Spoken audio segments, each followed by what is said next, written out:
good morning, and welcome to another Monday Messages and another Monday closer to Christmas. For those of you who don't know me, my name's Rebecca. I'm a holistic health coach and a homeopath, and I use QTT personal development methods and homeopathy and a few other skills besides to support you in being able to make and sustain whatever positive changes you need to make to improve your physical health, your emotional health, and your spiritual health. And once we do that, then we are able to enjoy life as fully as we want to and on our own terms.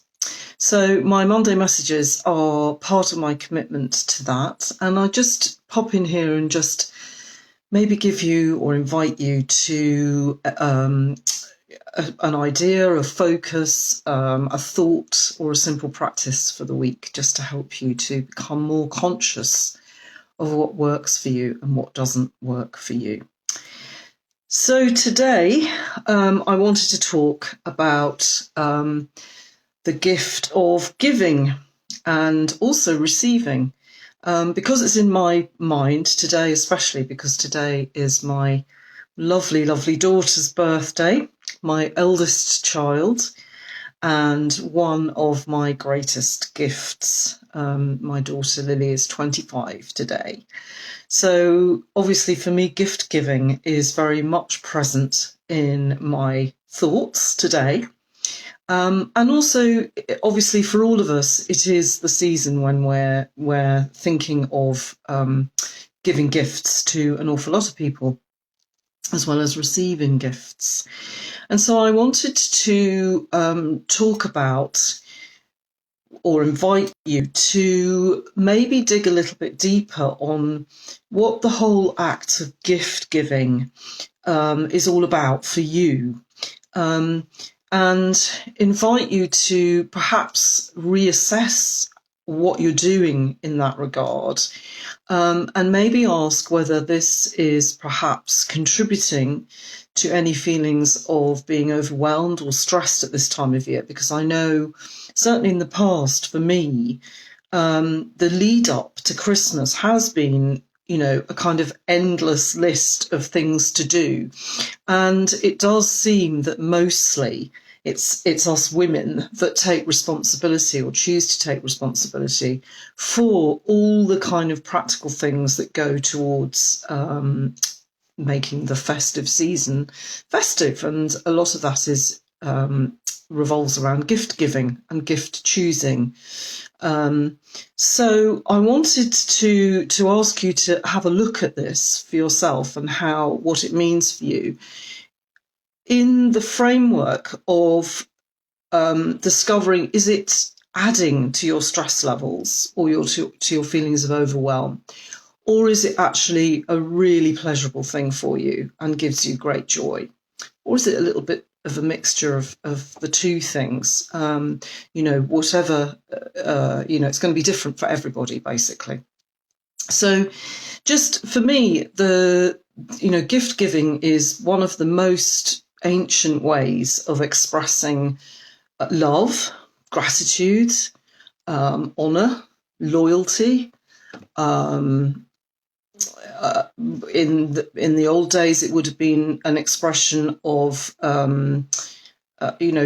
means of asking somebody maybe to protect you, to give back to you, if you like. So there are lots of different reasons why we might choose to give someone a gift. I'm primarily talking today about the main reason, which is to express your love for somebody. And for me, the ritual of gift giving, I love it. I absolutely love it. Now, good morning to a couple of you watching, and I can't see who you are because I'm very blind without my glasses. So do say hello. You're very, very welcome. So we're talking about gift giving today. And for me, it's a ritual. And it starts with the thinking about the person and really thinking about what they need, what they might want, what would give them pleasure? What could I give them that perhaps they wouldn't get for themselves or they wouldn't do for themselves? And that's the first part of the ritual. The second thing is, obviously, once I've identified something, is getting that, whatever it is, or providing it, or making it. And then there's the wrapping of the parcel or the present in whatever way. I love all that, making things look beautiful, and part of that for me is about prolonging the anticipation of is the person going to like this gift? Are they going to get as much pleasure from it as I hope they will? And just delaying that moment and having that delicious anticipation as you watch them receive the gift and open it, and you see their eyes light up and their face just covered with pleasure. And then you feel that pleasure, you feel their anticipation, and you also feel their pleasure, or their emotion in some way. It's very much a two-way exchange of energy. And there is as much pleasure in the giving as there is in the receiving, for me, and that is the essence of gift giving. And that's what I would seek, every time I think of giving a gift on some level. So I just wanted to ask you this year to have a look at your list of who you give gifts to, and think about, is that what you feel with all of the people on that list? Or are you giving gifts for slightly different reasons? And if so, what are they? Is it something that you feel is a duty? That is something that, well, I've always done it, so can't really stop now, got to carry on? In which case, is there any pleasure in it? Is there any pleasure in it for you, or is there actually any pleasure for the recipient? How would it feel if you were to break that pattern for whatever reason? Or how would it feel if you could feel a little bit differently about it? When gift giving becomes a chore, it's a very different thing from that lovely energy exchange. When it becomes something that it's just something I've got to do, then for me that loses the point of giving a gift. And it also adds to my feeling of, okay, this is just another thing that I've got to do.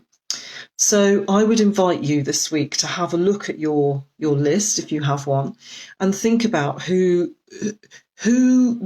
do you choose the people that you give gifts to?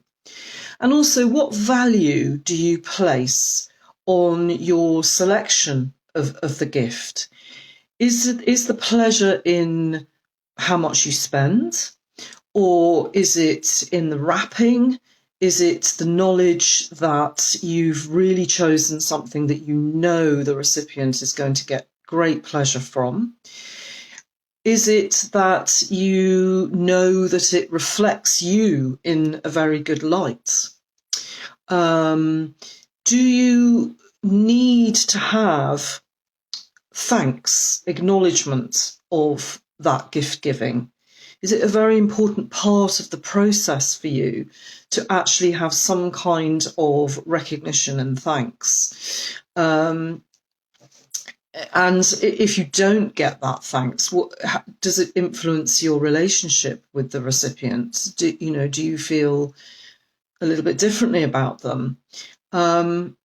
What's driving you to choose who you give a gift to and who you don't give a gift to?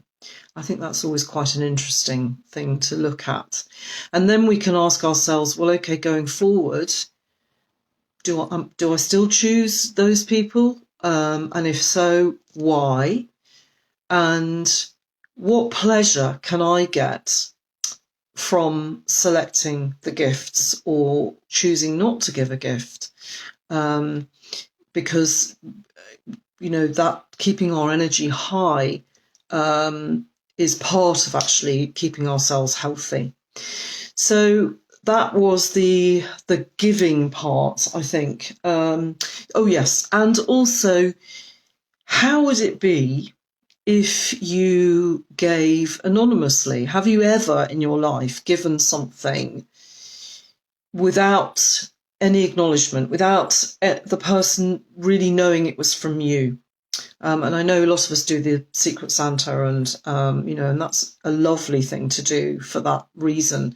The pleasure of giving without actually having any acknowledgement is quite a good test to see whether that's what's driving you, because sometimes we can be driven by a need for recognition, a need to feel significant, and gift giving can fall into that category. So I'm just inviting you to have a look at that this week.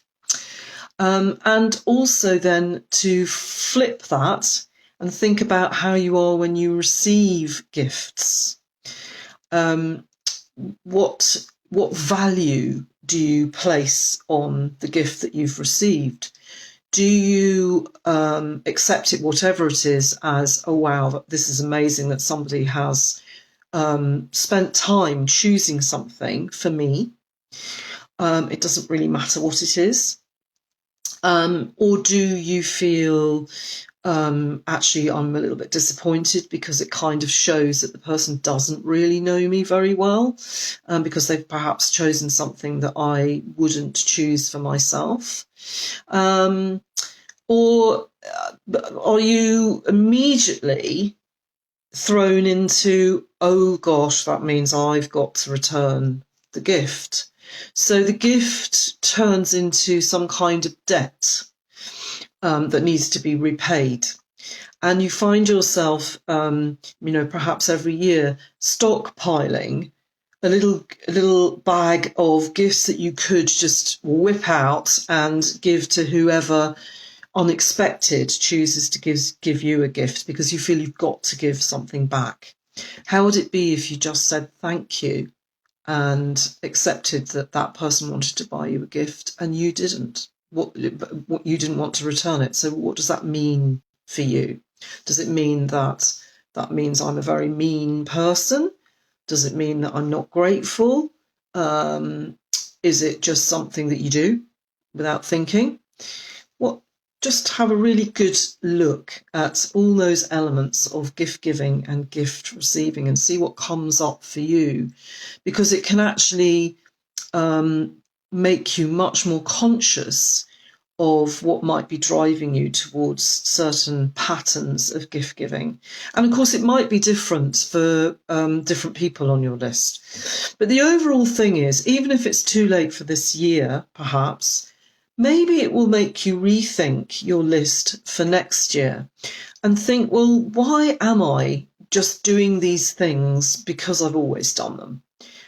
Can I just have a rethink of it and see, well, how is it working for me? And how does it make me feel? I'll give you an example. About probably nearly 10 years ago, I decided to stop giving Christmas cards. And I know that a lot of people I know still have a bit of an issue with that. Hopefully not too much that it affects our friendship. But I became increasingly aware of the amount of waste that was around the buying and the giving of cards. And the waste of, I'm very passionate about trees and wood, and the amount of trees that are felled in order to satisfy very brief amounts of pleasure that come from things like gift cards and wrapping paper and all of those things.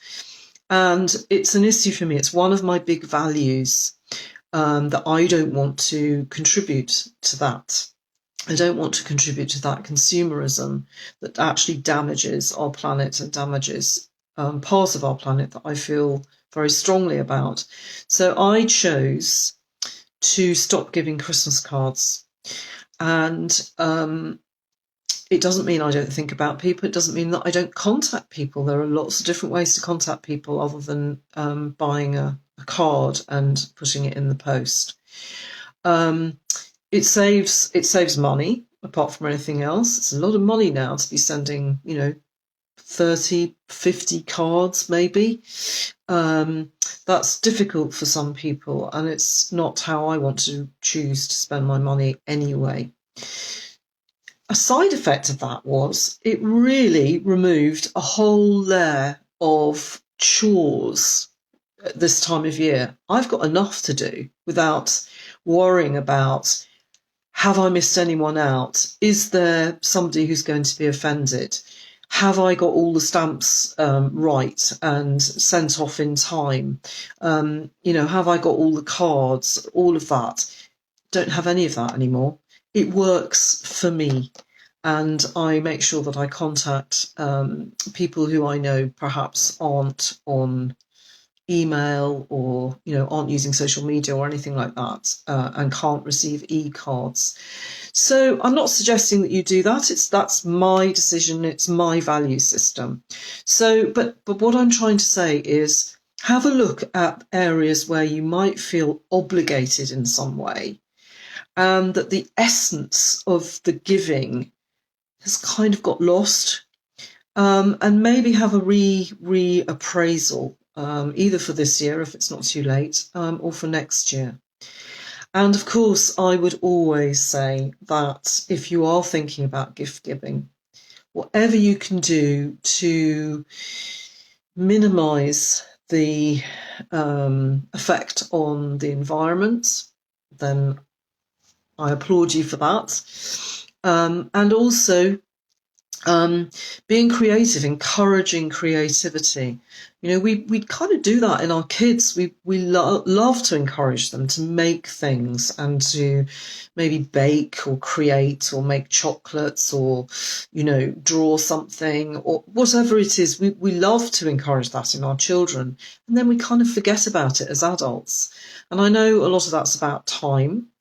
So it's a balance, but I would invite you to bear that in mind as well, that something from the heart that is created by you for somebody else is, well, for me, it's one of the most special things, far more special than how much money has been spent in a shop. But on that level, if you are going to be buying things, please try and support your local retailers. They are struggling, as we all are this year. So let's all support each other, and let's all give the gift of our hard-earned money, if we want to our local suppliers, the people who really need our support this year. And then they can give us their beautiful gifts in return. And so even on that level, you can have that lovely exchange of energy. Okay, so I've rambled a bit today, so I hope it's useful. Do let me know your thoughts, and maybe share one gift that you've given over the years that has really stood out for you as giving you the most pleasure. I would love to hear. Okay, so see you next week. Thank you so much for watching. And as ever, if you do want to know more about working with me, then just click on the link with this video and you can either have a look around my site or you can book yourself a free call with me and we can have a chat about how I can help you. Okay, see you next week. Bye.